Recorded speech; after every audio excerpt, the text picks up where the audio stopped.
Hey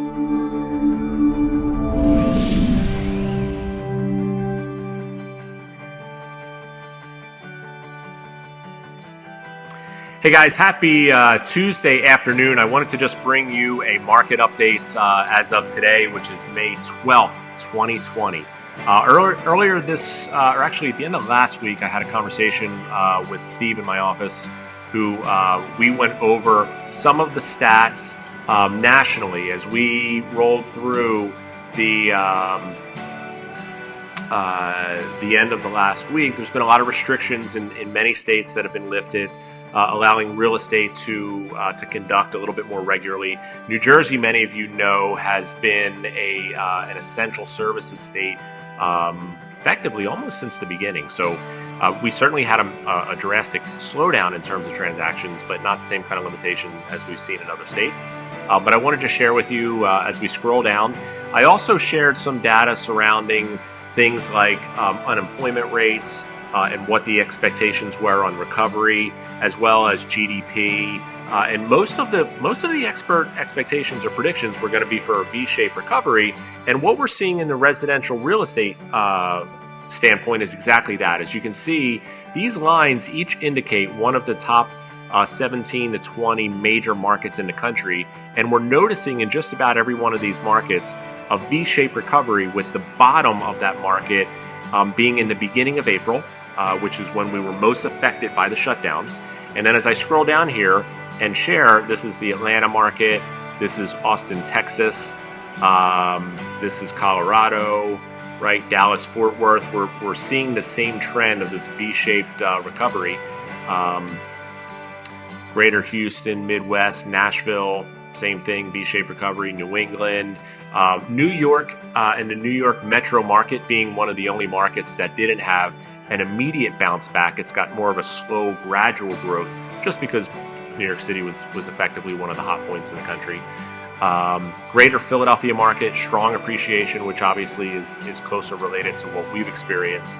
And then as I scroll down, as I've shared these last couple of weeks, I've gone week to week with what's been happening in our market transactionally. And I'll move my picture again here. But here we can see in this chart, contract signed. And what we can see is the decline year over year in terms of the number of contracts that were signed per week, as we from the beginning of the shutdown in mid-March through to the end of April. And you can see that the gap widened at the same point in time that the rest of the country experienced its low.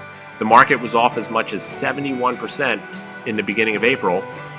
And now we've bounced back and we've closed that gap. At the last week of April, we were only down 52%. I expect that number to be down even less as we get into May. And by the time we get to the middle, end of June, maybe early July at the latest, I expect us to be pretty much in alignment with the number of transactions that were happening on a weekly basis versus last year. We saw similar trends in terms of listings taken. Listings taken also saw its low in the beginning of April as homeowners were concerned, obviously, for the safety and ease of allowing buyers into their homes.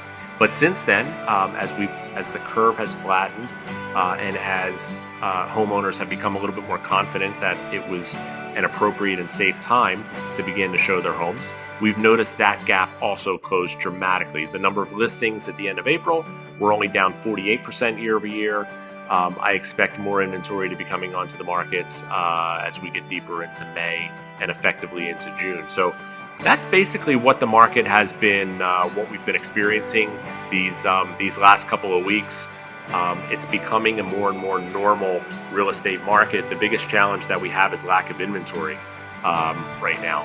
And I'm going to share with you also another chart here, just to dive even a little bit more hyper-locally, right? As we look at like each town by town, we've got this market watch. You can see in Northfield, for example, which is where our office is, there have been 9 new listings come onto the market in the last 30 days, right? 7 went pending, 12 closed. So it's a relatively active market. The numbers are obviously down year over year, but it's still an active market that we're experiencing. Here's Ventnor, for example. Ventnor experienced in the last 30 days 17 new listings came onto the market. There have been 18 price reductions. There have been 5 that have gone under contract, 19 closed, right? Somers Point has experienced in the last 30 days also 18 new listings, right? 5 went pending, 13 closed. So an active market all around in many of these towns. Here, I'll take a look at Linwood. Linwood in the last 30 days, 19 new listings came to market, 10 closed, 6 went pending. So like that's essentially been the trend around town. If there are any questions or you want to see details to these updates and have like alerts as to new homes that are coming onto the market as they're coming onto the market in real time, just reach out, send a message, and or trends that are happening with regards to how it may impact the value of your home. Again, reach out. My biggest goal here is to make sure that we're providing the best information, and that we're providing the best in overall market intelligence that you could possibly look to receive in this market. So, any other questions?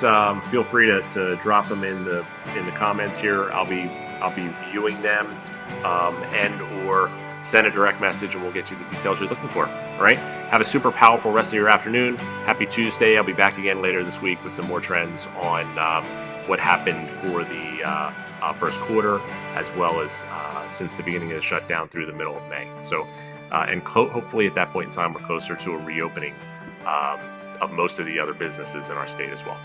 I'll see you soon.